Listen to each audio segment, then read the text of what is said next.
قیمت طلا و نقره در بازار جهانی بر اساس دلار آمریکا تعیین می شود. بنابراین نوسانات نرخ ارز به ویژه دلار مستقیما بر قیمت ریالی این فلزات در بازار داخلی تأثیر می‌گذارد. در شرایطی که نرخ ارز در بازار ایران افزایش یابد، حتی در صورت ثبات یا کاهش قیمت جهانی طلا و نقره، قیمت نهایی این کالاها برای مصرف کننده داخلی افزایش خواهد یافت.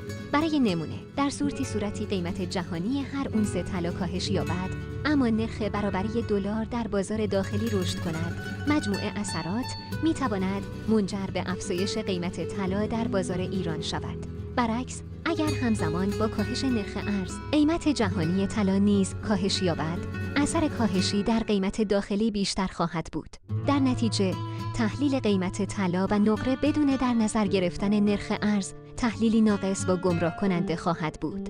سرمایه‌گذاران حرفه‌ای پیش از ورود یا خروج از این بازار باید همزمان قیمت جهانی و نرخ داخلی ارز را مورد ارزیابی قرار دهند. در ادامه این مجموعه به روش‌های تحلیل همزمان این دو متغیر پرداخته خواهد شد.